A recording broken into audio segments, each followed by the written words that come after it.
Hey everybody, it's hwsteele and today is July 31st, 2020, and in this video I want to ask you another question.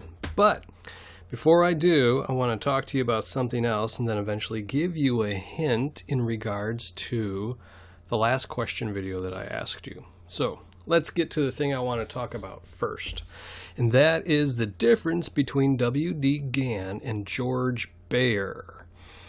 W.D. Gann and George Bear both had similar knowledge bases, and I'm assuming that there was a tremendous amount of overlap in their knowledge, but they talked about it, or I should say wrote about it, in different ways. When Gann would write about it, he would write something that was true and then omit information afterwards or during, and leave it up to you to look at everything that's going on in the whatever it was that he was writing, a book or a course or letter, whatever, even advertisements, and to try and decipher what he was talking about. On the other hand, George Bear would not do that. He would actually flat out lie to you about something, and then in that lie, he would hide information that would kind of come back to what he was really talking about. To kind of give you an analogy, if let's say that 5 times 5 was something that was very important for forecasting the markets, right? 5 times 5. And Gann would say something like, the human body has 5 fingers on the left hand and 5 fingers on the right hand. And this is probably how men started to count and create the decimal system, blah, blah, blah. I think he actually talked about the human body in similar terms in one of his courses. So he would say something like that, and he would say 5 fingers on the left hand plus 5 fingers on the right hand, and talk about it in that manner, but he would fall short of saying 5 times 5 is important for forecasting. But he would lead you up to it. And then in other parts of what he was talking about in that course, maybe he would have some dates or something that would help reveal the 5 times 5 or 25, trading days or whatever. On the other hand, George Bear would go about it a different way. He would probably say something along the lines of, he would hide the information again in a different way. He talked about the Bible a lot. So he might say something along the lines of, if you ever come across the number 5 in the Bible, it's not actually meant to be the number 5. It's actually meant to be the number 50. And it's doubly important that you understand that when you're reading in the Bible and you come across a 5, you should be thinking 50. And in that statement, he gave a little hint, as in doubly important for 50. So if you really thought about it, you get, 25 times 2 is 50.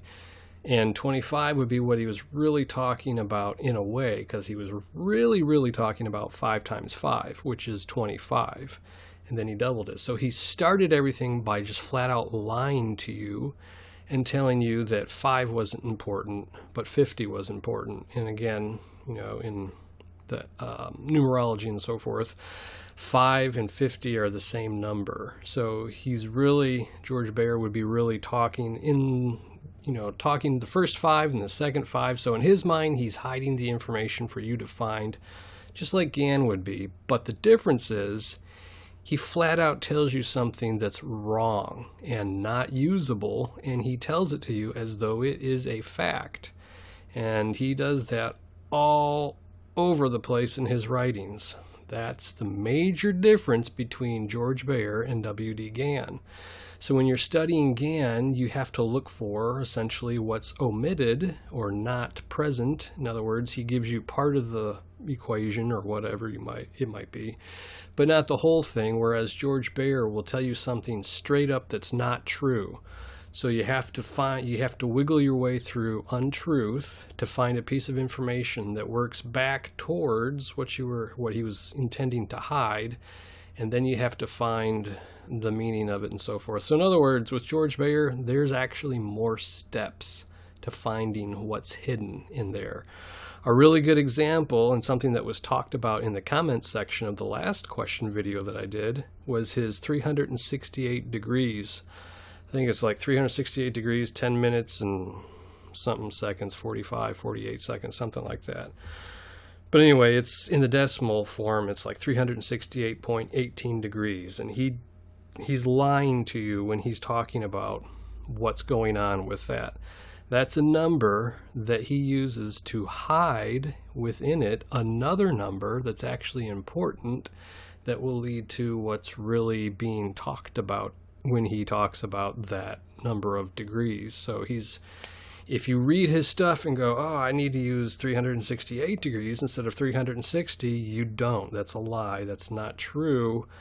It's hiding something within it that will theoretically, if you can figure it out, help you in whatever he's talking about in the context of where he's lying to you.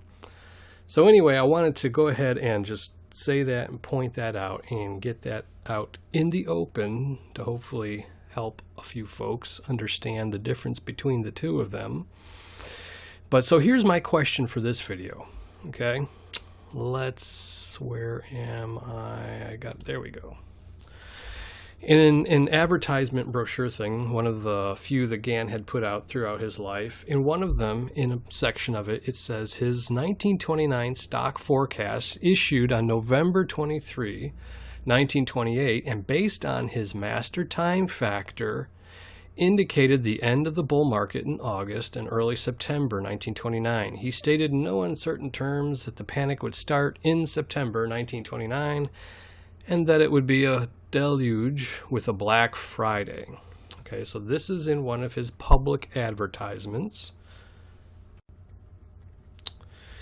And then this was in one of his courses, talking about the 1929 forecast. According to my discovery of the 60-year cycle, I had figured that 1929 would repeat like 1869, 1909, 1919.